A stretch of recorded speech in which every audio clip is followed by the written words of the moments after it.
On September 10th, conservative commentator Charlie Kirk was assassinated in Utah. A tragic, shocking moment that left the country stunned.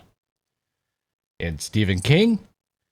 Well, instead of showing respect or staying silent, the so called master of horror jumped on X to smear Kirk with a flat out lie, claiming he had, and I quote, advocated stoning gays to death, just saying. Now, maybe tweeting slander about a murdered man right before your big movie premiere isn't the best PR strategy. Because when The Long Walk hit theaters this past weekend, it didn't just stumble, it face planted.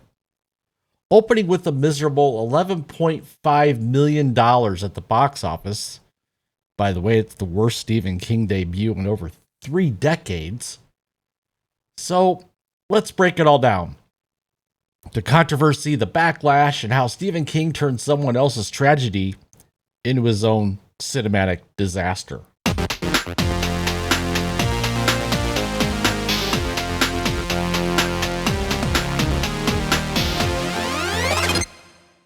Hey everyone, welcome back to The Critical Nerd. I've been gone for a week on vacation, and man, I did not expect to hear the news that I heard while on vacation. So, if you're new here, smash that like button, hit subscribe, and ring the bell so you don't miss the next Hollywood meltdown. And for my returning viewers, well, you guys know the drill. Drop your thoughts in the comments down below. Do you think Stephen King's own comments doomed the Long Walk? Or was this movie destined to flop no matter what? Either way, grab some popcorn because, yeah, this one's messy. So here's the setup. The Long Walk, a 1979 Stephen King novel written under his Richard Bachman alias, finally makes it to the big screen. It's a dystopian thriller where teenage boys are forced into a deadly walking contest, fall behind, and you're executed. Hey, how charming is that? Lionsgate backed it with a $20 to $30 million budget, directed by Francis Lawrence of The Hunger Games, starring, yes, Mark Hamill, Judy Greer, and Cooper Hoffman. On paper, that's not bad. Analysts projected around $20 million opening weekend. Instead, it stumbled into theaters and collapsed. So, what's the controversy surrounding all this? Well, days before the movie was set to debut at the box office, Stephen King decided to pour some gas on the fire, so to speak. After Charlie Kirk's assassination last Wednesday, September the 10th, Stephen King decided to take to social media and he put this out there on X. He said, and I quote, he advocated stoning gays to death. Just saying. The problem? Well, it was a lie. Charlie Kirk never said that. He was making a point about cherry-picking Bible verses, not endorsing violence. In fact, Charlie Kirk never once endorsed violence. King repeated the smear, and the backlash was instant. Ted Cruz called him a horrible, evil, twisted liar. King deleted the post and went on an apology tour. I was wrong. I apologize. This is what I get for reading something on Twitter without fact-checking.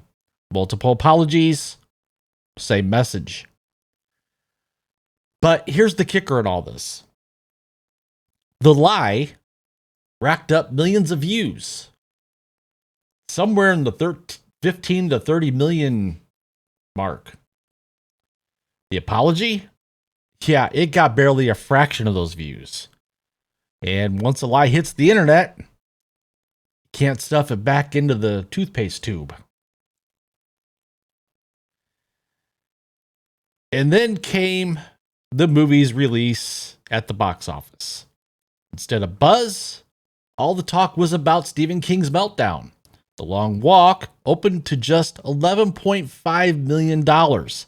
That's fourth place, behind Demon Slayer Infinity Castle with $70 million at the box office, The Conjuring Last Rites in its second week, and even Downton Abbey, the grand finale. Now, critics, well, they gave it a 75% of Rotten Tomatoes. Audiences scored it a B. Not terrible, but not enough to save it. Adjusted for inflation, this was King's weakest debut in 33 years. Basically tied with Pet Sematary 2. For an author with over 50 adaptations, that's brutal. So let's connect the dots here. Did the controversy kill the movie? Maybe not entirely, but it certainly didn't help. Instead of promoting the film, King spent premiere week apologizing. That's not marketing. That's desperation. Fans were furious. One Irish bookstore even pulled his books from sale.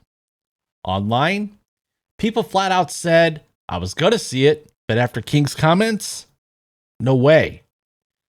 Then, of course, you have the Mark Hamill factor. You add him into this mix, another vocal political figure. And suddenly half your potential audience, well, they just checked out. Combine Stephen King fatigue with Stephen King foot and mouth disease, and you got a recipe for disaster. Now, what's the verdict here? Well, here's the bottom line. The Long Walk won't be remembered for its story or even its cast. It'll be remembered as the movie Stephen King detonated with his own tweet. Hollywood loves to say, separate the art from the artist. But audiences, well, they clearly don't agree with that. They're tired of being insulted by the very people asking for their money. Call it karma, call it fatigue, call it go woke, go broke. I'll call it what it is.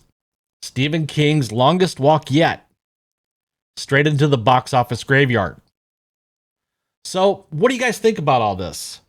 Did King's comments doom The Long Walk? Or was it destined to flop? Drop your thoughts below, smash that like button, and share this with a friend who loves seeing Hollywood trip over itself. And, oh yeah, don't forget to subscribe to the channel. More box office meltdowns are on the way right here on The Critical Nerd, and I will see you next time.